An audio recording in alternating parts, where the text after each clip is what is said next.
Hey guys, it's me, RDV. I'm back here with Zach. What's up? Yes, the other twin, he's not here tonight. He may join later, who knows? But we're back to the OG. That's right. I wasn't here last week, was I? No, we had a special guest, That's right. I Mr. remember now. Skipintosh. I remember now. Yeah. Right. Uh yeah, sorry I had to start a little later and my power decided to flicker. As Zach was saying, it's probably a squirrel getting his nuts blown off by a transformer. They're popped. Best case scenario. Well, my thing was like I looked outside. It's bright. It's sunny outside. It's sunny outside. Not a cloud in the sky. So I'm like, and usually when if your power goes out, it's because it stays off because either you blew a fuse, but this it flickered. So my computer went off and came back on and went off again. I don't have. I should probably get a surge protector for this. I think actually the one I'm using is a surge protector multi outlet. But that being said, we're a little late. Yeah, for those who are just joining in, what we do here, if you're new, we talk about the books that are coming out this week. Obviously, some books came out today because it's Tuesday, but we're talking about yes. I'm about to just retire. This will be the last appearance of me on the Geeky Puppet Show. So what we do is we take five books from our pull list, the new books coming out this week, that we think are going to be our favorite books of the week, what we consider to be the best. And then on Thursday, we come back for the best of the week, and we talk about the books that we got, and we find out, were the books that we chose, are they the best? Or did something else that we bought beat it out? All right. Yes, and last week's, I wish we got over 500 reviews on our top 5, but Oh, you didn't? That's just him pulling no, my no, leg? no. Oh. It's no, but we did get over 500 reviews without Zach on. I believe Friday, it was Friday night reading, right? Yeah, it was our reading of Was it Death the Beyonder. Spider-Man? Oh yeah, Death Beyonder. That's right. Yes. Where I had the voice Claw. Because there was no Zach. Ack. Oh no, Yes. no. There was No. not. Hey, there he is. That joke is gonna get old really fast. And he's calling you a pirate for some reason. Or is he talking to Pirate. me? I don't know. He might be talking to you. I don't do that. I don't sail the high seas. Much. Careful there. Every now and then. Skip, if you want to jump on, let me know. We're just going over. We're just starting out. I don't know if you're busy or not. We had a little situation here with the power going out by me. I had to figure out that, so I didn't get a chance to ask you, and I didn't see you online Discord. So wow. I knew it. He's the pirate. But is that really a bad thing? We love Jack Sparrow that much. That's true. That is true. You're right. Yeah. But that being said, yes, Skip. Yeah. It was good. It was glorious. This was an afternoon well spent. My motto is, if you can't get it for free, it's not meant to be. I mean, does that apply to food? I mean, well, I guess you can find ways to get free food. I guess. I mean, I don't know. I have several models, go with the flow, it's like, yeah. Is one of them, let's get this party started? Wow. No, by the time we start, though, I guarantee Eric will be engaged by 10 years. And he'll still be around to bitch about it. All right. So I'm going to share my screen. And Skip, as in, I guess you don't want to jump on. You haven't replied back, or you're just busy. But either way, you're welcome to. If you want to get on, I'll have Zach send you the link. Zach is our link guy. We call him Zach the link guy. Yeah. Instead of Zach Linkman. I don't know. That doesn't work. I was trying to think of a Zelda reference, but Link doesn't talk, and I talk too much, so that doesn't work at all. Somebody clip that. All right. Sharing my screen. All right. All right. So I'm gonna go over my top 5, counting down from 5 to 4, or 5 to 5, 5, 4, 3, 2, 1. Zach Lancelot Link, Secret Chimp. No. Secret Chimp. Zach likes beef jerky. These he's got 30 minutes where he's got to go. That's okay, bro. I'll get you next time. Hey, if you're available Thursday, I know Zach's not. So Thursday? Thursday night, best of the week. I'm trying to start a little early. So yeah, because you're trying to start earlier. That's right. You're trying to edge me out. You're trying to like push me out of the best of the week. I see how it is. You're the one that you chose God over me. That's your problem. Yeah, and we were okay for the longest time, and now I see how it is. It's okay. I'll pop up in the chat. I'll be that guy that's over on his phone in the middle of Bible study. Be like texting, putting my favorite books in. Middle of Bible study. Zach, what are you doing? Oh, I'm sending. Never mind. I'm sending God a text. Leave me alone. Yeah, right. Sending God a text. All right. So I'll start this week. I didn't because Sure. Last week I let Ed Bells go for. So I'm gonna start off with a book that I actually been enjoying. I'm kind of. It's on my top 5 because I would hope you've been enjoying it. Otherwise, well, why yes. is it on your top 5? Well, I'll just say there's a lot of books on the top 5, or not top 5, but on the coming out this week that aren't that great. It's a weird week. It's a very weird week. And it feels weird to only have one Ram V book on my list. I'll let you figure out what that one that is. But my number 5. Pretty sure I know what it is. Screw it. There's 3 of them out this week, so are you sure? Oh, there are 3? Yeah. Good Lord. Okay. Yep.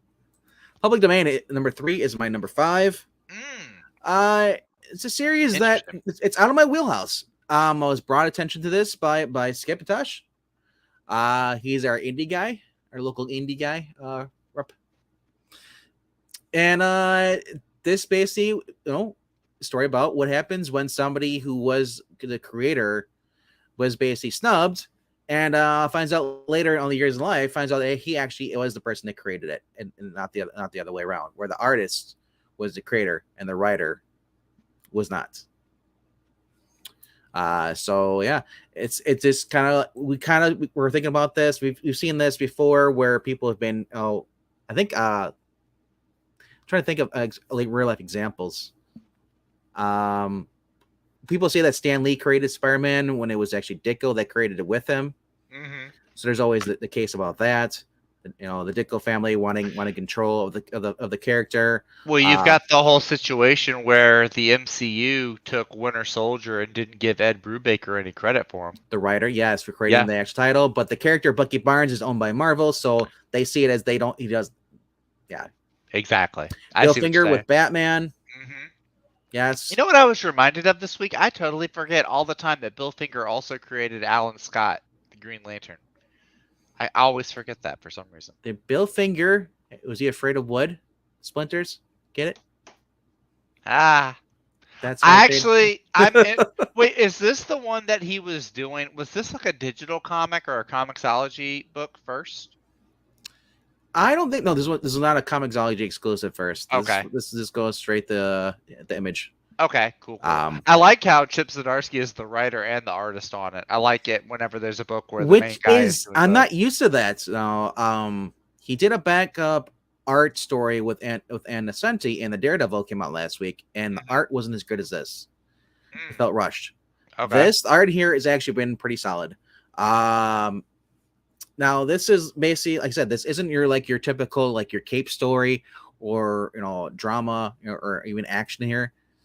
It's just basically a son, two sons bonding with their family, healing over this, and the artist is their father, trying to basically get they want him. They've always felt that he was basically snubbed, where the writer, the other guy, is living this posh life, where the dad is the one that actually drew the character. The guy just wrote the stories.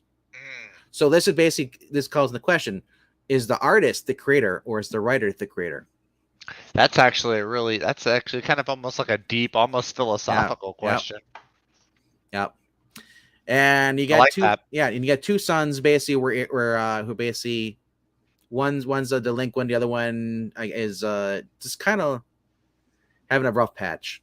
I think he was if I recall correctly, he's recently divorced or broke up with his girlfriend. and he's doing what he's focusing all his attention on his dad, trying, and they know it's just going on with that. But it's like I said, it's out of my wheelhouse. This isn't a normal book I go for. Everybody knows I go for cheesecake. It's not a lie, That's There's true. There's no cheesecake in this. This seems like a very lactose intolerant book. Skip, are you available? I'll only take Breen at this point. Breen can just sleep on it. He can just sleep. Look at the camera. Come on, that was funny. Whatever. Yes. Get out of here. Bob Kane also stole credit for creating the Joker from Jerry Robinson, and Finger co-created with him the Martin. I think that's Green talking about Green Lantern. I think. Oh, Green Lantern with the Martin Odell. Okay. I think so. All right, so. Cool. I could be wrong. All right. Anyway, so that's my number 5. Let's get to your number 5, sir. All right, my number 5. I was telling Vinkman before we went on stream, I'm starting to get in the habit. I'm weeding out the miniseries. There are now very few miniseries. I'm glad you're doing some weeding. Just because I'm tired of my short boxes getting filled up with just miniseries. I want to have an ongoing run and collection of good comics. That being said, my number 5 book is a miniseries. It's a fairly new miniseries too.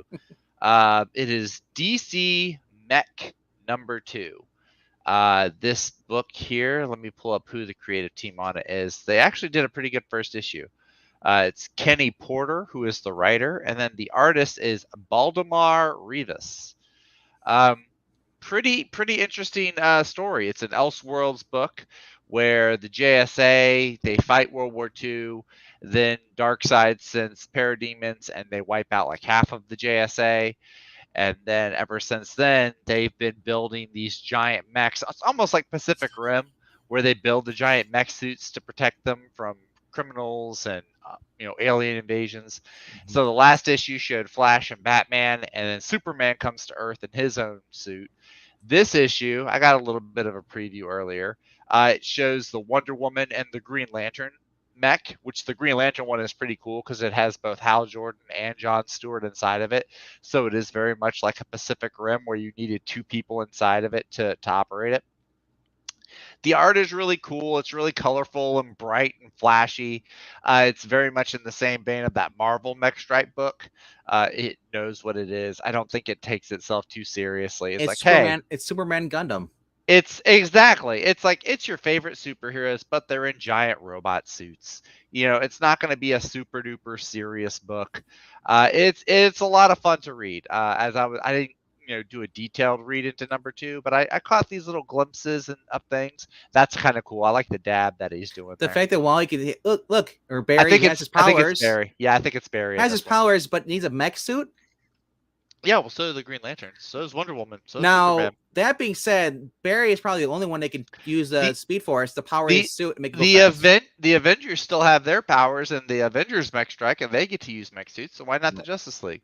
I'm just saying the only one that makes sense actually, if Wally or Barry, whoever the speeder is, as Barry, they've already talked about this in another book that was a Void Song, where they use a spaceship powered by the Speed Force. This is Elseworlds, just like Void Song is Oh, I don't know if Void Song is Elseworlds. Yeah, I'm just saying this is an Elseworlds. Barry makes sense for a mech thing if he's going up to the kaiju monster because he's a kaiju. But Superman, I mean, with no powers, I guess Batman would need a mech suit. Batman definitely. Superman, I think they go a little bit more into why he has a mech suit in this issue. Like I said, I didn't detail read the whole thing. Yeah. So I'll have more info on that after I read it. But anyway, like I was saying, it's really fun. I like the giant robot suits. I'm very childish in that way. 150, Dan Mora. Yeah, I'm not buying 50 issues. Dan Mora is good, but it's just good. It's like it's just basically, if it wasn't a Justice League, you could basically just make an animated series off of this. Oh, totally. Mech pilots. Absolutely. But yeah, that's why this is my number 5. My other 4 are ongoing issue books. This is my one mini series for the week. That's in my top 5. I think it's kind of cool. The guy who does the Flash cover, and his icon right here. You see he has the Dragon Ball Z. That is kind of Raider cool. thing. Yeah, it's over 9,000. All right. My book number 4 is actually well, speaking of cheesecake, we'll go there. It's a series that actually has been started off a little rough. It's been slowly getting better. At this point, it's not as good as the one before, Adventures of Vampirella, but let me get to that. Where is it? Is it this far down? Yeah, it is this far down. It's a ways. Vampirella Strikes, number 4. Excuse me. Yeah. So basically, we're getting Adam. Here's Adam Hughes variant cover. Where is that? Very nice. Right here, 1 in 10. 1 in 10. I like that. Better than 1 in 50. Yeah. Yeah. So this series, this isn't a new title. This is the title they've used before. Back in the 90s, I think Harris used it first, or Dynamite used it first. I'm not sure. I'm still Google back and read a lot of the Harris stuff. Harris Vampirella is way better than Dynamite stuff, but sadly, only you can find any of these characters are now in Dynamite. Just like Marvel, Dynamite swallowed up pretty much everybody that was in other companies, in indie stuff. So, but yeah, she's going against basically another creature that's basically getting up people. These banned. These are basically weapons that were made in hell that were even hell said they were not. They were too unstable. They actually had banished them. The person who basically who had created them was banished stuff. So now she's forced to basically stop these people who basically are being taken advantage of from firing these basically they have these gauntlet guns or biometric, guns that attach them and deforms them, but they shoot out basically live bullets that basically once they go in your body, they start eating like a parasite. Oh, yes. Gnarly. Imagine shooting shooting gnarly. wasp bullets at you, and the wasp goes inside you and starts just It's like the Beatles from the Mummy. Yeah. That's crazy. I like that. That's Gross. cool. It's gross. It's gross, but it's cool at the same time. Yeah. Because this takes place after the events of Vampirella, basically where the ghouls, the monsters, and humans are now living in harmony in this dystopian future. Mm-hmm. And this demon or whatever is trying to disrupt that, trying to basically upset the balance and stuff, trying to, basically he's a racist. He's trying to pit the two against each other. There already is tension, humans, mortals, and demons living together, mass hysteria. Dogs and cats living together, mass hysteria. So yeah, that's my number 4. It's like I said, it's still better with I'm gonna get them from Marvel and DC, but it's Tom Sinaigoski. He's the only reason I'm getting it, because he actually understands the character, unlike Christopher Priest, who basically is just a guy who wants to make everything include Michael B. Jordan, his character from what was it called? Black Panther. Oh, Killmonger. He wants him. Every character he puts in here, it's a male character that's black, looks like Killmonger. I don't know why, but he's obsessed with Killmonger. Killmonger was a cool character. If they refuse to recast T'Challa, then they should just get Michael B. Jordan back and say, "Hey, he's not really dead." But honestly, anyway, at this point, that's I'll just say this: Black Panther recast for real. Just all they're doing with that movie is they're just gonna make Shuri Black Panther. That's all they're doing. Just get what's Denzel Washington's son? Is it John Washington or George Washington? Maybe he was in Tenet. Fantastic, Washington, bro. Wow. No, it's not George. It's not George Washington. I know. But I can't remember his name. But he was in Tenet. He was really good in Tenet. Yes. All right. So anyway, that's my number 4. I won't rage. I won't go full rageman on that. I mean, I'm not surprised that you're raging about Black Panther. I actually enjoyed Black Panther a lot. So yeah, check that at the door. Jesus, Priest. No, Priest, I like him when he's writing Black Panther or writing Deathstroke. He did a really good Captain America in the Falcon series. Yes.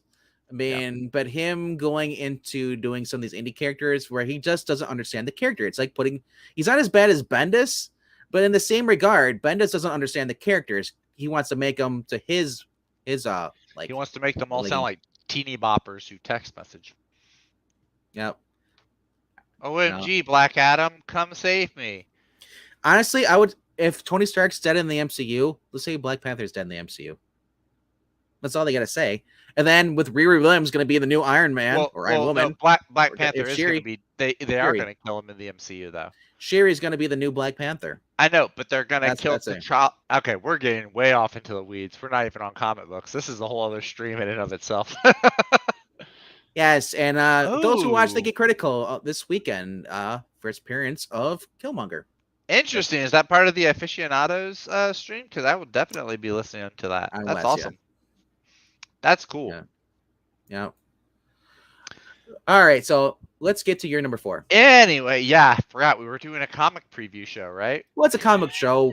There's going to be drama. There's going to be rage. There's going to be disagreements. So Rage. No, I'm going through. I don't have a huge list, so I'm kind of just looking through and I'm just trying to find, okay, what am I actually excited for? Here's my number 4. It's the last issue of this run. It's kind of sad because the writer is a very talented writer, and I am. I know it's in this. Wait, what? Want me to click on it? No, it's Robin number 17. Oh, what are you God. doing? What are you doing? That was your brain. Robin number 17. It's the last. You just had it. Yeah. Right underneath Carnage. Yeah, it's kind of sad. They're canceling the Damian Wayne story to jumpstart a Tim Drake one. Yep.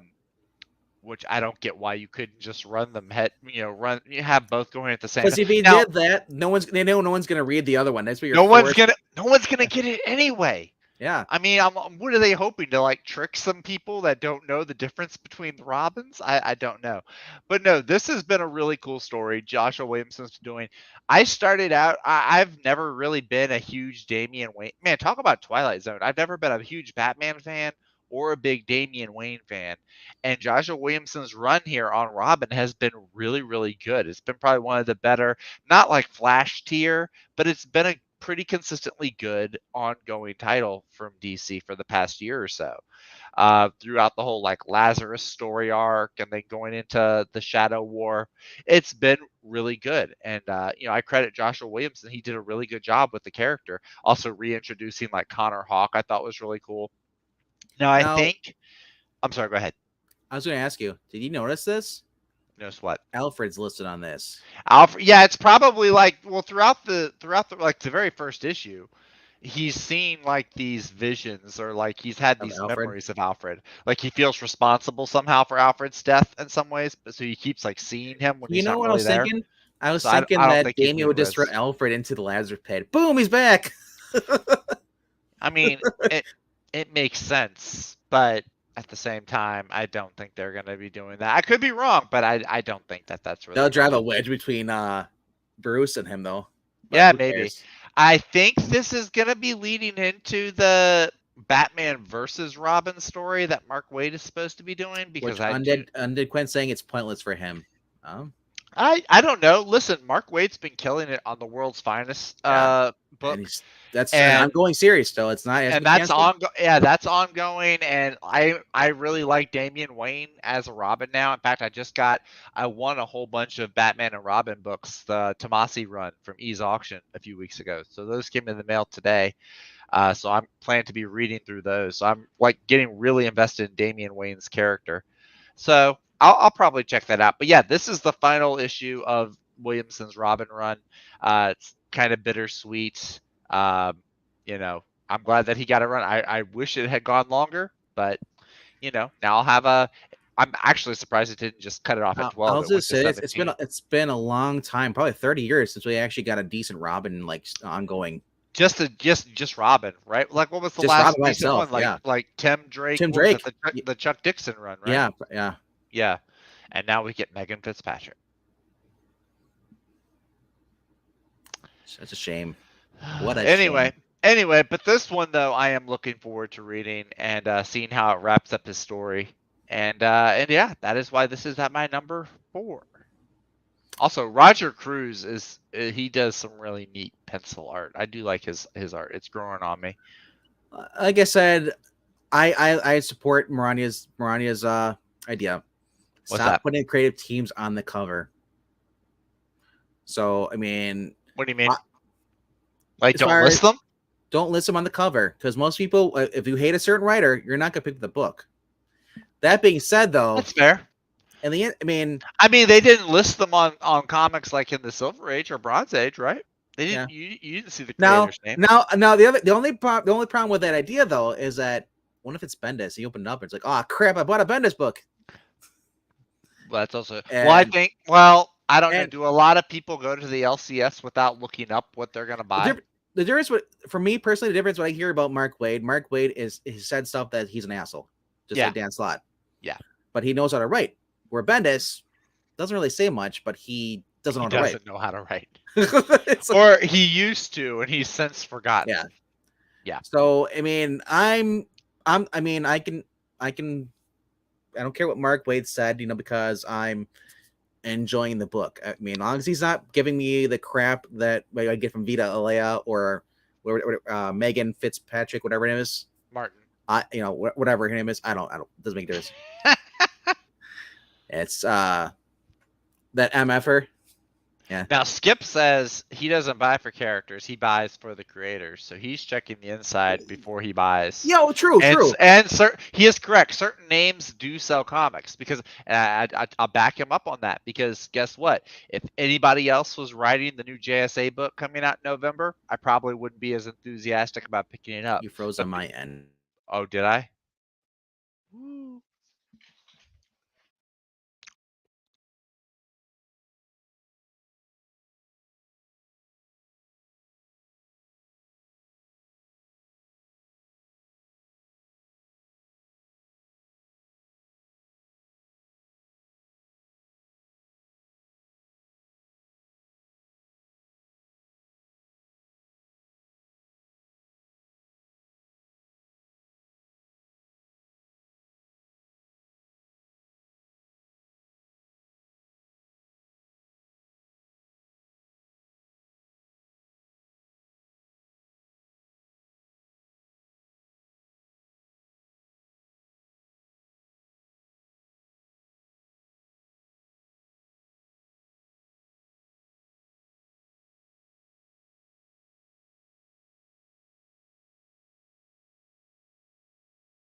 And I think I'm back on. If y'all can hear me, let me know in the chat. I am also I'm recognizing that I'm a little fuzzy looking, so I'm going to try to clear that up.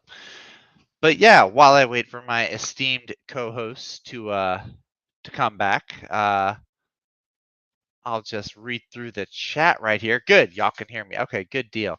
Rhaegar says I was canceled because I suggested kill. I was a suggestion. I wasn't being serious. I mean, it could be for a good plot story if they refuse to recast T'Challa, but that's regardless. I'm going to, while RTV is getting his internet back up, I'm going to scroll back up here because I know Undead Quinn has been putting his comic book picks in the chat. His number 5 is Bunny Mask, The Hollow Inside. That's number 4. I know he likes to read the Bunny Mask books. So all right. So why did you leave? I thought it was me. You said I froze, so I thought it was me. Anything, I could have known it was you. You're the one that's had the computer. I gotta buy a range extender or something, or call my internet provider because this is ridiculous. Yeah, right. I'm gonna keep. I have my YouTube window open, so I'll be able to tell if it's you or me. As far as I know, I'm watching the YouTube. You're never freezing. It's me. Okay, good. So I just did like a nice little robot dance for people then. So I hope y'all enjoyed. That was for free. Undead Quinn's number 4 pick was Deadly Class, number 55. He's getting a cover B by Mr. Brett Parson, who I'm not familiar with. I'm also using Chrome. Chrome really kind of sucks with my computer. But But know anyway, we're both having computer problems today. You had to do your thing, your own computer. I had a big I had to do a reset on my PC today. That took like the better part of 5-6 hours. That was rough. But hey, I'm here. So Vinkman, you know who never freezes? Black Panther. Yep. It all All comes right, back so around. All right, so anyway, Robin, number 17. That's my number 4. Take it all right. away. Go to my number. Rhaegar, that was a good one. That was a good quote. Perfect timing. Is it? Yeah. All right. Go to my number 3. People are gonna be watching this on the way back in the playback. They're like, what the hell? That's okay. I put it in the chat. Take your imaginary sponsor messages. Trying to find them at number 3. Look, blends in. There it is. Number 3 is at patch number 5. Ooh. I've just been loving this. This has just been Larry Hama knocking out of the park. Wolverine being Wolverine. Very cool. Is that old school Nick Fury? Yep, it's white Nick Fury. Original Nick Fury. OG. Yeah. OMG. But does he chew on a cigar though? Or is it a pretzel stick? I can't remember if there's no pretzel stick in this one at all. Okay. But I don't think there is a cigar with Nick Fury. There might be, but there isn't with Logan. Okay. Logan is basically seen having a drink. Okay. Unfortunately, people are idiots and they're afraid of we're gonna encourage smoking. People are already smoking regardless whether you do anything or not. It's there. They have parents that smoke. So it's like I'm surprised Marvel's concerned about that because they charge so much for their comic books. You can't afford a cigarette pack after you buy a few. They used to be like $7 a pack. Used to be. I don't know they are now. But anyway, the reason I say this is Wolverine this is Larry Hama writing basically Wolverine back in the 90s. He's back in Madripoor. He's between him. He's got the Russians. He's got Shield. He's got the Madripoor has his own little army there. There's a Viet Cong over, and they all want these 3 escaped Russian mutants. Basically they're just trying to they just want to be on their own. They're tired of it. They just to be left go and be persecuted. He comes across the case at first. He doesn't know what's going on. He discovers them. And he's just there basically like, they're kind of like kindred to him, spirits, because at one point he was being hunted by Weapon X or the Weapon X program. They wanted him back after he left, just being a test subject, so he's returning the favor, doing what he can. And I love it. The last issue, everybody's running out of the jungles. If all these armies with the machine guns out, they're firing blindly into there because they're like, what are you firing? Quit firing. There's nothing there. They're like, sir, though. He's the devil. Whatever it is, it's the devil. As soon as by the time you see the claws are going in you. It is just great. That's what I want to see. I want to see because that's what Wolverine is. He's got the combat. He's got skill at stealth. You see him actually in the claw. You see his claws are out, but you also see him like he's hiding in the bushes at first. You see his kind of face there, and then eyes, and then the next page you see people just being cut to pieces. It is just a fantastic book. That being said, though, I do wish that they had allowed the smoking in here because Nick Fury always had a stogie in his mouth. Logan had a stogie in his mouth. It just but I don't know. Logan's a good guy in this. He's not the bad guy like he is in the current Hickman X-Men crap or X-Hickman, whatever it is called, Hawks Pop crap. Yeah. So it's good to see Logan being Logan. Larry Hama is questionable as far as certain books that he writes. Sometimes he writes woke books. Sometimes he writes normal books. This to me was actually kind of nice. There was one line in issue 2 or 3 where they said the kid is gender fluid or whatever. I didn't give a shit about that because that was a small line. He shouldn't have been in there, but they do it for a little virtue signal. But other than that, there hasn't anything been like that since then. It doesn't affect the story. No, it doesn't. Yeah. It's like putting up, like say you hated Pepsi and there's a Pepsi product placement. Someone drinks a Pepsi in the movie. Are you gonna hate the movie because he's drinking Pepsi? You're like, oh, I'm a Coke guy. Screw Nope. that. Like, I actually like Pepsi. I'm a Pepsi guy. yeah. I'm just saying. I look at it this way. If it's a small thing like that, throwaway liner, I don't care. Yeah. No, it's like having a Zach joke in a stream. You don't care. It's there. That's mean. But accurate. Why do I come here for this abuse? Anyway. Because you're the best at what you do. No, that's not true. He is. Wolverine is. That guy over there. Yes. So that's my number 3. Nice. I tell you what, him as Patch in the Fortnite series is pretty interesting. Right? Making out with Fortnite characters. That's what he did in issue number 2. He or is it 3? The recent one. He like starts a relationship with one of the Fortnite girls. I mean, Logan is a player.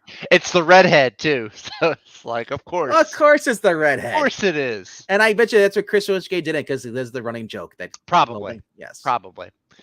All right, my number 3. If Iron Man's in there, Iron Man's probably hitting on the same redhead. No, they're in separate places. Tony Stark's doing science, technology stuff. He's doing sciencey things. Science things. Wolverine's just cutting people down the sides. He's just killing people. That's all. He's just killing people. Anyway, see, this is why we do Zach jokes because Fortnite. I can't disagree with that logic. Anyway, moving on to number 3. And Breen is about to type something and like to insult me in the chat. I'm sure he's gonna have. If not, words. I'll help him out with that. I'll say it out loud. So my number 3. I mentioned that my number 4 is the end of a run with Robin. Now can I my number 3 is not the end of a run, but it is the end of an artist run on a particular title. Mr. Dan / Jabba the Slot. Yes, you can click on it. Fantastic Four number 46. This is Dan Slott's farewell. This is his swan song. I don't think he's retiring, but this is just like his last issue with Fantastic Four. No, he's not retiring. Only one could hope. He's got a Spider-Man book coming out. That's right. Yeah, Mark Bailey. Yeah, so this is his last run on Fantastic Four. After this issue, there are 2 issues that will be written by, I think it's David Pepose, which actually sound like really cool issues. And then Fantastic Four will reboot, and it will be written by Ryan North. Fingers crossed, it will not be as bad as Supergirl. I do like this logo. That cover I like a lot. I actually like that one a lot. Now, I did see previews of... now, I already knew ahead of time the synopsis was Reed Richards has a surprise half-sister. I'm kind of digging that one. Over the weekend, I was really sick, and I was on the couch. I watched both Predator 1 and Predator 2, and I watched Prey, all in the same 24 hours. I was on a really big Predator kick. So I may get the Predator cover. Did you watch the Thomas Jane one? That's the one with Keegan-Michael Key, right? With Olivia Munn, yeah. Yeah, and Olivia Munn. I've seen it. It's been a while since it's called The Predator. It's The Predator. Predators it's dumb, is actually good. But it was dumb, but like I said, I like his character in that movie. Predators is probably my favorite one, where the humans are dropped on the alien planet. That's probably my favorite. Oh, Adrian Brody and Adrian Brody and Morpheus. Morpheus and Topher Grace. Yeah. Anyway, though, it's his last run, or his last title on this run, and listen. Again, it's just like with Mark Waid, terrible human being, but I like the way that he's written the family. I like the way that he's written the characters. Now, I want to address this. Sure. Undead Quinn saying Dan Slott's Spider-Man is going to be trash, but will it be worse than what's going on right now with Spider-Man and John Romita? I forgot who's writing with John Romita right now. Zeb Wells. What they're doing that. I mean, the closest we got to anything being good with Spider-Man in the past since the whole One More Day and all or Brand New Day crap, which I think the Dan Slott started off. Brand New Day, that was him. Was the Spencer run? Was him? Oh, okay. Spencer's run was actually the best it's been. Really? before the whole one more day crap. I think I have the #1 of the Spencer run. Yeah. I think I have Now that. people say they like Zdarsky. They like the whole thing with Jonah finally revealing, or Spider-Man finally revealing, the Jonah that he's Peter Parker. I thought that's great for an Elseworld story, but I just love the original stuff. Characters are supposed to be timeless. They're not supposed to be like age and grow up. If you wanted that, you read Vertigo Hellblazer, where he actually aged every year. But I don't know. So, like I said, we've had so many mayors with Spider-Man stuff, but Dan, like I said, Dan Slott is a horrible person, but his Fantastic Four, what I've read, the first arc was great. The first arc was great. I liked the Doom Wedding arc. I thought that was really good. I actually enjoyed the Reckoning War. I know there's a lot of people that didn't. I don't think Wes from Thinking Critical did. I liked it well enough. Then yeah, I think the way that he writes the family unit has been really solid. But I would say, this is coming from someone who has only read the '90s Fantastic Four, the later stuff. I would say it's equivalent to that with Dan Slott stuff. Now, maybe it's Kirby, definitely I've never read, so I can't. I've only read a couple of issues. Oh, okay. But we can't. This is coming from me. I can't say that Dan Slott's better than Kirby. I also can't say Kirby's better than Dan Slott. I've read Hickman Fantastic Four. I haven't read Mark Waid's Fantastic Four. That's on the docket somewhere down the road. So. I've read the Marvel Knights Fantastic Four, which is probably still my favorite, maybe just because that was the first run that I read. I've read some 80s Fantastic Four. I've read a whole bunch of different stuff. This is not top tier, but it is, pretty consistent mid tier. It's been a solid. There's fun. There's sci-fi. I've liked it a lot, and this is his final issue. And Breen, actually, going to your comment, I was reminded when Chip Zdarsky was doing a Star-Lord miniseries back in like 2014, 2015. There was like the Star-Lord solo series he was doing. He gave Star-Lord a half sister. Has not been seen since. I honestly think that this is going to be the same thing with Dan Slott. I think he's just introducing a character as like a final hurrah before he leaves, and then there's a good chance we'll probably never see her again. Star-Lord in the cartoon series that was voiced by Will Friedman in Disney XD, they introduced the half sister in there. Okay, but we're not talking about your weird Disney animated weird Disney series. It's the same. Well, where do they get it from? They got it from Dan Slott. They got it from Chip Zdarsky because he's the one that wrote it, not Dan Slott. It doesn't make a difference. They got it from that person. And I said, when I saw that, I was kind of like, oh, it's got a half black sister on the planet. Nobody knows who it is, though. Here's my point, though. Nobody's seen that character since. Whether I'm just saying, yeah, even if she brought back the fact that she'd be smarter than Quill doesn't bother me, because Quill's always been a screw up. He's but he's got a lot of heart. Yeah. Now Reed Richards has been basically made that he's inferior. He used to be on the intellect level with him and Dr. Doom. Well, he is the. But now you're saying that there's Moon Girl was smarter than him. Now this girl, basically, we don't know if she's smarter, but we assume it is, because that's what people do when they want to write Will characters. But the fact that he did this as his last issue shows that he was trying to virtue signal before he leaves, because he probably forgot to do it. Probably. He probably, or he figured he would be on the book longer. Because you would have dropped the book earlier if he would have been doing this crap. Yeah, he would have introduced the character earlier. Yeah. But yeah, I don't see this character having any long-term presence, I don't see it either. I guess. Now I also haven't read the book, so I don't know quite how bad it is. I've just what happened to Spider-Man's sister? I haven't heard anything from her in a while. That's right. I forgot Spider-Man had a twin sister. So it's like everybody's got a sister come on. It's lazy to say that someone has a long-lost sister, but in the 90s Fantastic Four introducing that, he has his older son from a different future or whatever. It just got the point where people popping up from out of nowhere. Nathaniel Richards popping up. Reed has also had hasn't he had 2 or 3 other half brothers or half siblings show up too? I read an article about he's had 2 or 3 half siblings pop up. So if this one turns out to be watch this one be like a time traveler, or she's from a multiverse or something. But anyway, I'm still enjoying the Fantastic Four run. The art's been fun. The story, the characters have been. Maybe his dad blinked the scroll. Whoever we know. Maybe, who knows? But yeah, I had to put it on my list. It is in my top 5. It's halfway. It's at the number 3. So there you go. There we go. There you go. Alrighty. My number 2. Number two. Almost made it to number 1, but there's a book I'm more excited for than I thought you were about to click on Amazing Spider-Man. I was like, stop lying. What if that's my number 1? No, it's not. I know you too well. That's not your number 1.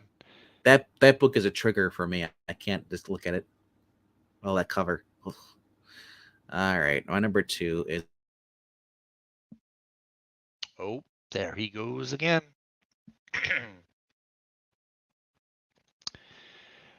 Well, are you still there? Oh, okay.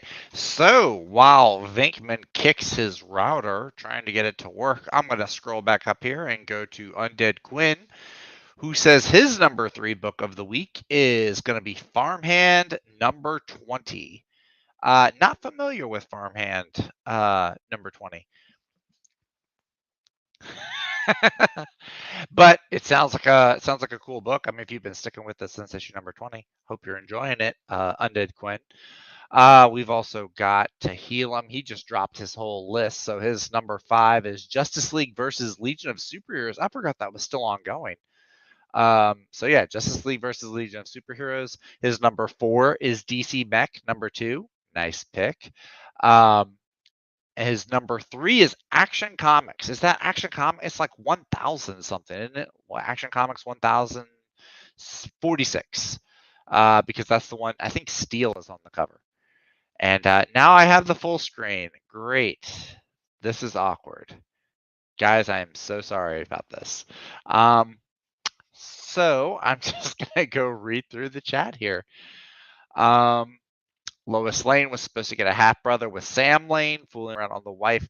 Lois Lane did have a brother show up in, was it Bendis's Checkmate? I think he did a crossover in Bendis's Justice League, which tells you all you need to know about the character. It was pretty bad. Yeah, it was like a surprise hidden Lane brother. It was really weird. Breen says, I see I still have to do a quirky amount of work to do with that. Yes, I am always in need of work. I am a constantly evolving person, or in need of evolving. Venkman, they need to remake One More Day and introduce it in the MCU. They did do that, though. They did that with No Way Home, I thought. That was the correct way of doing One More Day. Undead Quinn says, you have lost relatives. This is some Jerry Springer stuff. Yes, Undead Quinn, it is. Undead Quinn, he puts his number 2 out there. His number 2 is Batman White Knight presents Red Hood number 2. I am looking forward to that book.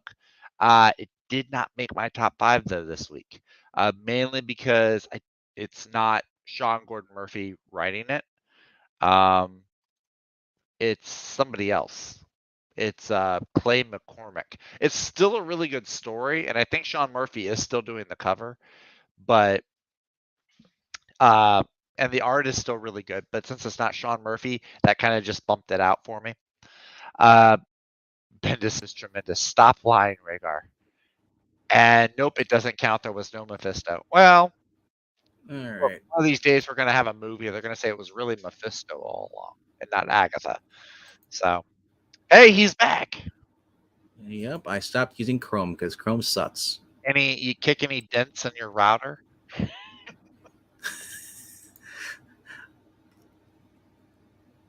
Oh, No, I don't need a dent. All right, just doing this. So I read Driving through. yeah, what? I'm just saying it sucks because of the situation. I apologize for people. Oh, no, it's okay. I've been reading through Undead Quinn's countdown. I read through some of Tehillim's books that he's looking to get. And Undead Quinn says Farmhand is a family tale with medical body horror. Well, you know what it is, right? We're being sabotaged because we praised Dan Slott. Oh, right. That makes sense. That tracks. I accept full responsibility. That sounds right. So, all right, just gonna share my screen a second, and we'll boom. And we are on number 2. Yes.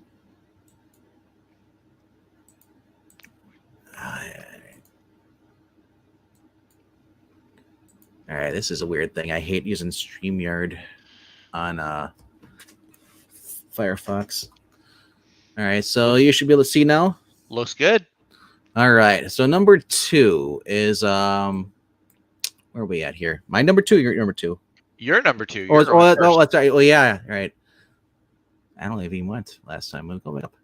So yeah, number you have to go. Number 2 is Gun Honey. Was wondering where that was gonna pop up. What's popping up now? Charles Ardai is back with this. We even get a cover by Adam Hughes. Good night. And an Archim variant, cover B. I feel like I can't look. Right. The main cover is actually Adam Hughes, I believe. Oh, nice. I do like Adam Hughes. There's cosplay. There's even a Linzer cover, bro. I don't think you can look at this either.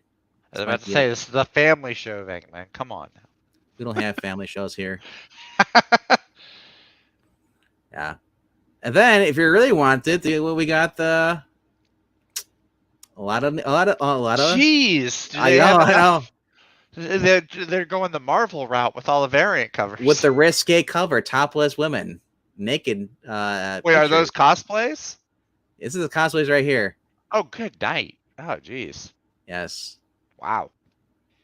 So, Hughes Virgin variant. There's a foil cover. There's a cover F. I bet there is. Bad for Blood. Blood for Blood. Yeah, here's the other cosplay cover right here. This is so. Good Lord. I know, right? But the main cover is Hughes, which is kind of funny. Because usually he does like the variants, but yeah, that's funny. Yeah, it's weird he has the main one. Yeah, normally he does do the variants, you're right. Yeah. Is this a new volume? It's a new arc. Yeah, new arc in the thing. She's basically she's off the grid. Basically says here to she's recuperating from her last job. Vengeful rival takes her place and then frames her for murder. So she's out on the run from Malaysia to Milan, from Montana to Monaco, and she wants to catch up to her ruthless enemy, or will she catch a bullet first? So, like I said, I didn't really have a big issue with that. I thought it stuck the landing of the last one. I know Breen kind of you didn't like the ending as much. I'm not sure what with Skip. I know Skip was reading this, but yeah, it's spies, it's cheesecake, it's guns. What more can a guy want? That is true. That is accurate. It's American. Rhaegar says, I think I found the #1 comic I'm excited to get this week. Well, hey, no, he says, jokes aside, it sounds interesting. Look, if we got you interested in picking up a comic, that's awesome. That's cool, man. I know a lot of people that don't read comic books anymore, or they don't buy stuff, so they just like to tune in and watch. Like I said, we never get we really don't get comments on this channel. If we do, a lot, no. I think Wraith is the only one that's been leaving comments. If we do here and there, but we do enjoy comments. We like to hearing from you guys who didn't catch it on the live stream. So tell us what books you're getting, so we know. Yeah, if you're catching this on the replay, drop a comment. Drop whatever books you're reading. And if you're not getting books, just say hi. Yeah. Or let us know if any of these sounded interesting. Like, does Gun Honey sound like something you'd like to read? Or does Robin or Fantastic Four even? Or do you think Dan Slott is a stand-up guy? We won't attack you. Maybe. But no promises. All right. Let's go to near number 2. My number 2 is a book that we should all be reading, because this book really is further down on the list of League of Comic Geeks than it has a right to be.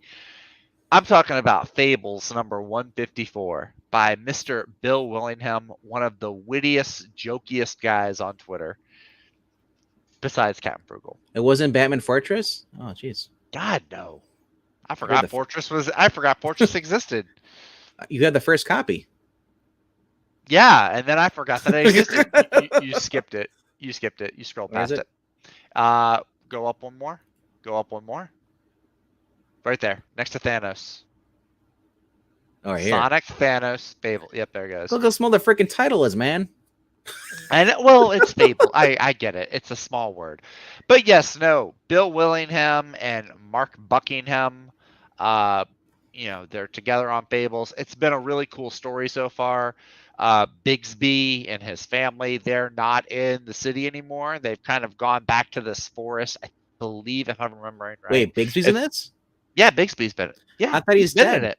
No, he's been alive. He's got a family, and they retreated from the city. They went back to the forest that I think. Okay, because in the main Fables, he was dead. They killed him off. Okay, well, he's not dead in this. Wow, that's kind of cool. I might pick this up then. With Snow White and Bigby. Yeah. No, Bigby's alive. He's got kids. He did. Yeah, he and Snow White have kids. So yeah, they're off in this forest. That was one of the reasons I didn't like the original Fables, because he was turned into glass by the prince. You sure they didn't unturn him or like turn him back? As far as I know, they never did. Okay, well, I would look and see if they turned him back, because who knows? Maybe they did. I mean, since I've read it, Yeah, but I was kind of upset. I was like, really? It's like killing Wolverine and then just leave him dead. Yeah, I hear that. But it's cool. It's actually really cool reading a book about fairy tale characters, and it takes place in this wood in this forest. It's actually really cool. Look at all the animals we can eat. The art has been really good. Well, no, I mean, just because there's so many characters that are like so many of these fairy tale characters. I'm amazed you like the Black Forest. Yeah. Anyway. Yes, this book, everyone should be picking this up. Even though it's a black label, which is weird to me because it's not nearly as like mature, or at least as gory, or there's not like, I guess there's some language in it, but probably to bring attention to it, probably. Maybe, but it's not like like most of the black label books I see, they're like the big magazine size. This one's just a floppy. So there was another book like this that was prestige format. Rogues is a magazine. The Suicide Squad Blaze is a magazine. Void Song. Get Joker. Oh, Void Song is a black label? It's a black label, and it's a prestige format label. But it's like a floppy size. It's not a magazine. It's thicker than a floppy, but it's floppy size. It's the same dimensions. Yes, but it has more pages, and it's a thicker paper. I get you. Yeah, it's almost like a mini trade. Well, that's weird, but yeah, no, definitely everyone should be checking out Fables. I get that there's a lot of books that came before they relaunched it. That's why, Ollie's has trades, or you can find them. You might be able to find them on the DC Universe app. I'm not sure. I have to go look and see. I was looking at comic books because I'm I'm digging that Catwoman stuff. I know you've been buying it too, the original. Yeah, the Chuck Dixon run. Yeah, and wow, book 2 of that going in $80 because it's out of print. Good Lord. Amazon now. That's Comixology crazy. Has it for cheaper.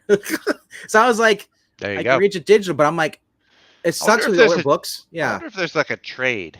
Like they should have a collection of all of Chuck Dixon's Catwoman.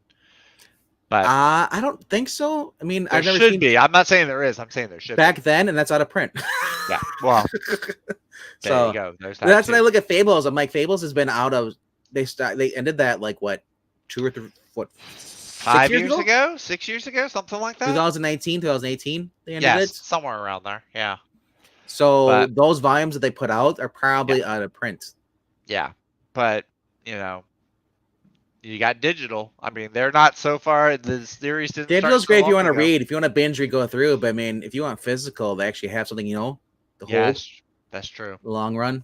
That's true. So if I ever have to hunker down in the United States because we're being invaded by another country because we're, wonderful leader. I mean, while you guys are doing Red Dawn, I'm just sitting in my house reading my books. It's like Wolverine's nothing. I'm just gonna read Fables.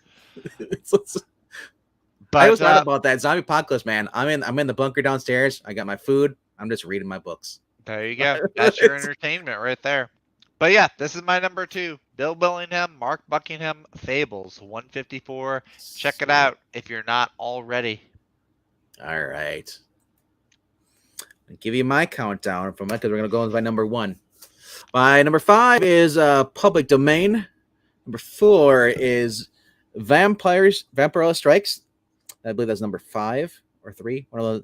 But my number 3 is Wolverine patch number 5, Gun Hunting Bad Blood number 1, and my number 1 book is Detective Comics. Oh, thanks, Ash. When did you get here? Nice. Ram V, man. I'm still getting the Carnage, but it's on my top 5. How could I not put Ram V Detective Comics as number 1? Ignore the Simon Spurrier story in the backup. I don't give a crap about that. Simon Spurrier sucks. We're back to basically being like almost like a gothic, more detective, almost not really a super. I don't know if they're gonna go the supernatural route or not with this book or not. But I'd be okay with it if they yeah, did. To be honest, I'd prefer that, to be honest. Ram V is pretty good when it comes to writing darker stories. Now, I'm not saying like Garth Ennis stuff, like darker, like that crass. This is more like Fan of the Opera or something like that, mystery. It really just darker. Perfect example, Gotham by Gaslight. In the sense like this, you got that Victorian kind of like this. The first issue was mind blowing. The second issue, I want to see if it continues with that, if it gets worse, it gets better. But this is a 3-part little story here. This is part 2 or 3. And the synopsis says, old friends Bruce Wayne and Harvey Dent share a moment together asking, at what point does Gotham not need Batman anymore? As Batman's investigation around Gotham leads him to encounter more and more demonic beings. The one thing they all have in common is they're all people he fights to keep off the streets and behind bars.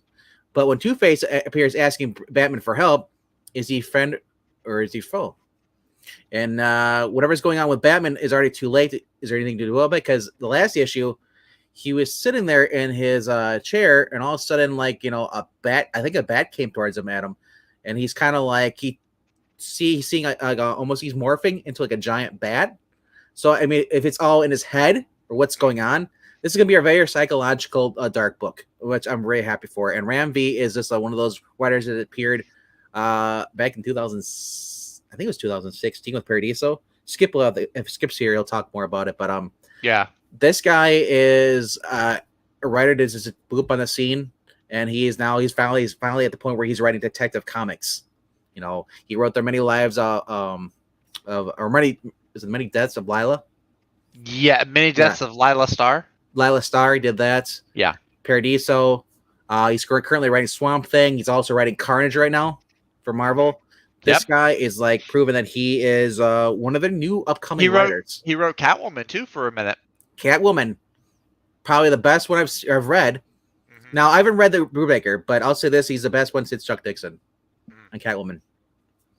I did like Joel Jones' writing, but Ram V just took it one step further, adding the mystery elements to it. So yeah, this. You can tell by the cover, you know what you're going in for. This is kind of crazy. It's like, I know, I'm digging these covers. The artwork is just awesome on this. You got Stewart. I love. Actually, the artist is Raphael Albuquerque. Now, if you're not sure who that is, check out American Vampire. He worked with Scott Snyder on that. He was the main artist. Okay. So you kind of know what you're kind of getting into, but these cover. I like the Jim Lee one. The Jim Lee man really cool. Cover. That is cool. Yeah, I like that one a lot. I mean, I want Jim Lee back and writing some more interior stuff. That's what I want. I would definitely. I think whatever happens with DC Comics, give me Jeff Johns and Jim Lee. That's what I want. He needs to go back into drawing and less into being a CEO. I think the JSA book coming out is going to be Todd Knock, right? No, Todd Knock is doing like the Stargirl miniseries. So then who's working with Jeff Johns on that? The JSA ongoing is Michael Janin or Mikal Janin. Oh, okay, yeah. Which is another good artist, but he's good, yeah. But I would still love to see Jim Lee doing, Jim Lee would be JSA. Good. I would have also liked to see. I would have loved to see Dale Eaglesham come back, or maybe Mike McCone would have been good. But yeah, we'll see how that goes, though. So Brian's disagreeing with me, saying that Ed Brubaker and Will Pfeiffer were both better than Ram V. I haven't read Wolf Eifers, Like I said, and I haven't that's read Brubaker's. Breen's opinion. I haven't read anything by those guys, but Yeah. I think was it Darwin Cook that was working with Ed Brubaker? No, Darwin Cook was a writer. What? Oh no, he was an artist, Yeah, or I'm maybe he not sure. did both. Yeah. But I have Either no idea. way, like I said, I out of the three that I've liked, and all this is I'm liking this. Yeah. I've only read three different creative teams on Catwoman, but Okay. and I said, what more can you want? You have Zdarsky writing Batman. You have Ramby on Detective. We've got Zach reading Detective Comics. You got me reading 2 Batman runs and a Robin. Skipitosh. I don't read these. Skipitosh reading Swamp Thing. I don't read Detective Comics from Detective Comics. I read Justice League or Teen Titans. I don't read freaking Batman. But anyway, I digress. We've already freaked out enough over that fact. Before I get started on my number 1, I did want to point out Undead Quinn's number 2 was the Batman White Knight Presents Red Hood number 2. The second part of that Red Hood story comes out, which is a good read. The first issue was really good, so I'm looking forward to reading the second parter. And then Undead Quinn's number 1 book was Swamp Thing, the other DC Ramby book. He's getting issue number 16, cover B, Brian Boland cardstock variant. So good on you, Undead Quinn. And then Tehillim said his number 2 way up here somewhere. His number 2 is Detective Comic. Oh no, his number 2 is Samurai Sonia. And his number 1 is Robin number 17. Nice. Eric Breen, asker of what is a comic? That's your new name. You're basically like Rhaegar's dad at this point with his comments. What is a comic?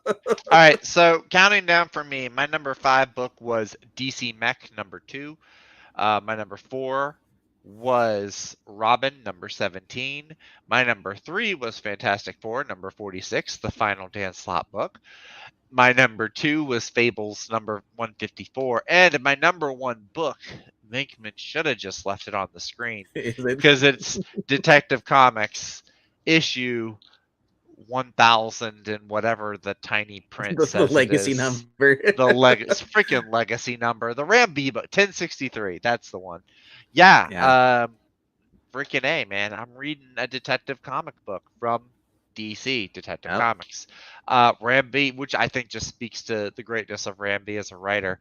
I think it's really cool because with Zdarsky on Batman, we have this really cool adrenaline pumping action story. And then over here in Detective, we actually have like this twisty, mysterious. You got to use your brain kind of figure out. I love the dichotomy of how the two are coexisting at the same time. And yeah, the art style works really well. I do love, I know we say it a lot, but I love like the gothic look and vibe of the book. It almost looks like a Renaissance piece in a lot of the panels. Yeah, just really, really cool stuff. I'm really looking forward to seeing like how this is the second part of a 3-part story. So I'm looking forward to seeing how this continues. Obviously, we know Two-Face is going to get brought in. I'm excited because we're seeing a villain that's not the Joker or Harley Quinn. Bring on any of the other Batman villains. There's a whole plethora of them. So I'm happy to see Two-Face be involved in the first story. And I think it's $6. It's pretty par for the course for a premier DC book, but I almost don't mind paying the $6 for it because it's that good. Now you could say maybe I'm just, numb to the fact that DC overcharges, maybe, but I'm also just really that jazzed and that excited about Detective Comics. So. All right. I don't think we can give any more praise. I feel like we made up for the Dan Slott praise. I think we did. I think we overcompensated in a good way. Yes. That being said, there is some other books coming out this week. There is Sean Gordon Murphy doing Red Hood. Well, it's actually it's not Sean Gordon. It's the other guy. Yeah, well, he's doing the cover. He's not doing the interior. That's right. That's right. He's not actually. You're right. I don't think he's doing anything on there. He does the cover A. The interior artist is George Combates and Simone DeMeo. That's kind of why it's not on my my poll list. That's why That's it didn't make my top 5 for the same reason. Jim Chung has an awesome cover for it though. I'm seriously considering getting the Jim Chung cover. right. That's pretty cool. But it is still a good story. You should definitely still check it out. It's a 2-part story. Definitely worth it if you've been liking the Batman White Knight world, the Murphyverse. That is a cool cover, and I really like the little shin guard Yeah. in the front. Yeah. The coolest thing about this, and the dumbest thing is about this, is you have Silencer from Batman Beyond, but he's not in the Batman Beyond book with John Gordon Murphy. Maybe he shows up in this. He's in here. But that's right. He is in there. Yeah, you're right. He's the main bad guy on this. Yeah. In the Murphyverse, so these two decide they're going to team up to take him out. Mm-hmm. And because she's a novice, she's afraid of heights and everything. She's gonna get Red Hood killed pretty much. Maybe. Yeah. But yeah, that is on my pull list. Now, like I said, it just got pushed out. It says Sean Murphy is actually credited with the story. Yeah. But it's Clay McCormick writing this. Yeah, I think Murphy was just like the big idea guy. Weird idea, we'll do this, but then they're like trying to make it work, and it's just like it just shows that out of all the books that I like with the White Knight stuff, with Murphyverse, this is the worst book. And it's not even bad though. It's not horrible, but I mean, it's also not anywhere near Murphy level. It just shows you when you put somebody else trying to take over in the Murphyverse, it doesn't really do so well. Well, I don't think it's that he's trying to take over. I think Murphy chose the guy to write it. Which kind of sucks because, a lot of us would rather just have Murphy write it. Well, I would rather too, but I think he's got a lot of stuff going on. He's got a lot of plates spinning right now. I don't know if he has the time. Also to draw it too. I mean, you gotta figure that too. He's drawing the main Batman Beyond story as well. So, interesting about Murphy. Did you know that his wife, she basically she writes erotica stories. I feel like I knew that. I feel like I knew that from somewhere. I feel like I knew. On Amazon Kindle, she does that for those stories. She writes basically female, erotic stories, basically romance stories. So every once I follow her on there, and so you get to see a little behind the scenes because sometimes she shows stuff, with Sean in there. Oh, but I was joking because I asked her, it's like, does Sean ever help you write any of these books? So what a response to that. TMI. I don't want to know. I don't want to know if he answers it. Can you imagine if Sean just put the idea when he does this into the romance books? I don't want to know. I don't want to know. But she wrote story. I think she wrote the Harley Quinn story, didn't she? Did she? His wife? She might have. Oh yeah, I think she did. I think she did. So I know he was also talking with Blake Northcott about bringing her into the Murphyverse. I don't know if anything happened there or not. I know he mentioned that he wanted to do something with like Catwoman or Poison Ivy or some of the other female characters from Batman, but I don't know if anything ever became of that. Now, which version would she be? Should be like the Dark Knight Returns where she's fat and old, or the one that's a Tom King's where she's still in shape but old? I mean, why would she have to be either of those? Why couldn't she be a brand new Murphyverse version? I'm just curious which version he would go in Murphyverse, or is she dead in this version? I think that he would make his own version. Yes. That's what I think. Yep. But anyway, I digress. I am also going to be picking up Scorch #9. Oddly, Todd McFarlane does not have any credit on this book, on this issue this week, on #9. He's not an artist for the cover. He's not credited with any writing. He's nowhere to be seen. What are you talking about? Todd McFarlane is awesome. I know, but maybe without, he's just be doing stuff, other stuff, and maybe it could go worse. It could go better. We never know. Maybe. I'm getting the cover B, which is awesome. It's medieval riding on a dragon. And then there's like Gunslinger Spawn on a horse, and then there's She Spawn on the Ghost Rider motorcycle. It's awesome. So I'm hoping to get the cover B. I didn't see the cover B. I've only seen the cover A. Check that out. Come on. That's pretty cool. You're in the freaking dragon. That's awesome. I saw this cover, and this is a normal cover you'd seen before with other poses. So I wonder where they got the idea for this. But Yeah, it's a pretty normal one. Yeah, it's not bad, but I'm hoping I I can find the still cover B. understand the. Does she have dreadlocks? Mixed with normal hair. I don't think so. I think it's just the art style. It looks like it's like little circles and stuff. It's braided. So I'm like, I didn't notice that till now. But Oh, maybe it is. I'm actually looking at it on my screen. Maybe it is dreads. ugh. Eh. I don't know. But Steven Seagal is doing the interior art on this, and then Sean Lewis is doing the writing. Yep. So yeah. I don't know, man. This guy said I had to double dip and get both covers. I can't pass up medieval writing of dragon. A little ridiculous. No, of course you can't. That's awesome. The person who passes on that cover does not deserve to have it. Would there be a puff pass on the Magic Dragon? A puff pass. Undead Quinn says, I want a mini of the Batgirl of the Murphyverse. I agree. I want a Murphyverse Batgirl miniseries too. Yeah. That'd be cool. I know that right now in the Murphyverse, right now it'd have to be a prequel to basically. It would have to be, well, yeah, it'd have to be a prequel White like Knight. Red Hood is. The Curse of White Knight. It'd have to be Yeah. in between because right now she was She's old. she's commissioner. She's commissioner, like in Yeah. Batman Beyond. Yeah. Correct. So yeah, there you go. These are the books coming out this week. Dudley Class, I believe, is the very last issue, or it might be one after this. Oh wow. Kind of sad to see a series go. I think There's one more. One more. 56 is the final issue.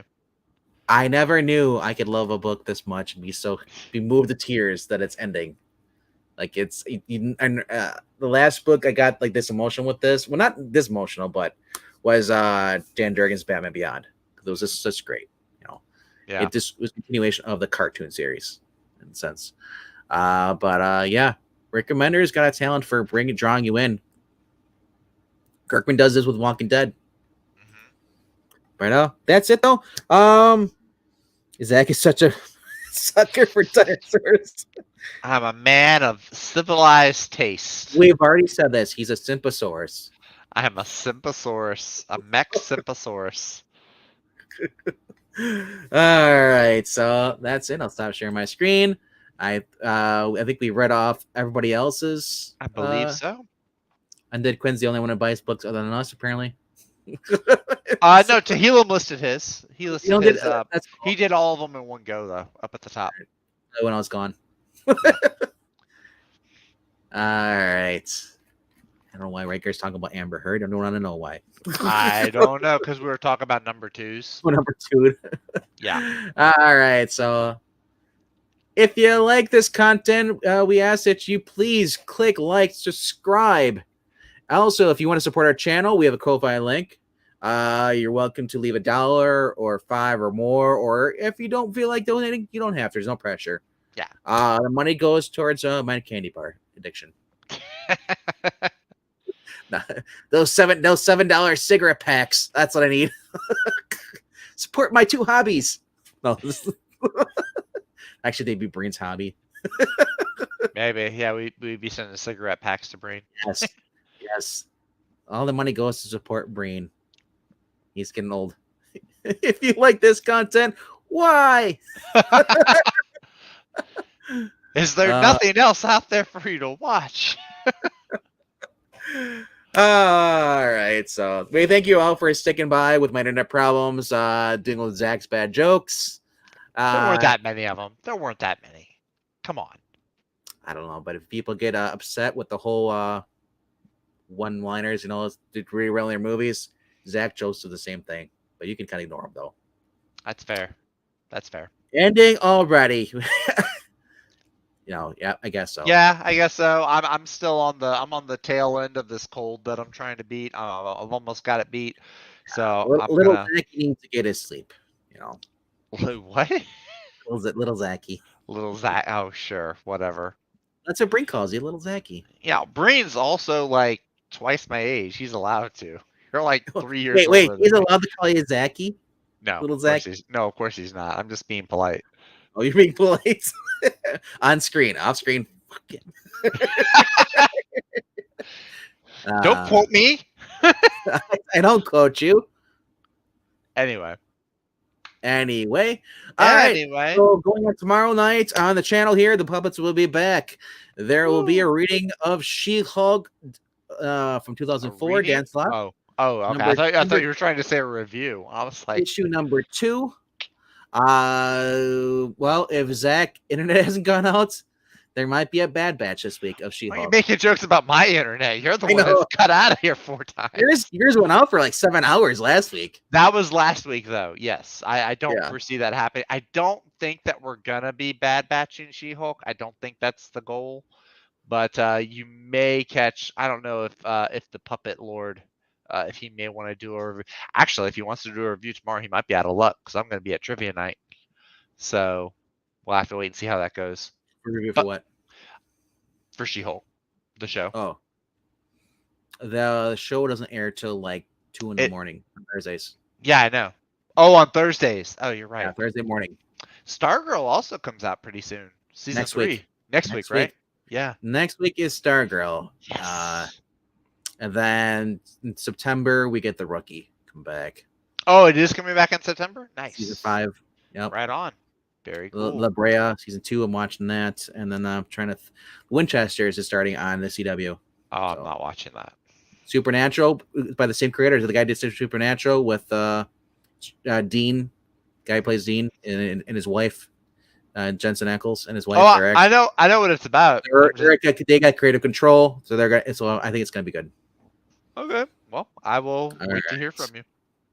And Little Grey Guy, it's always nice seeing you here. Say hello to Reed Richards from me.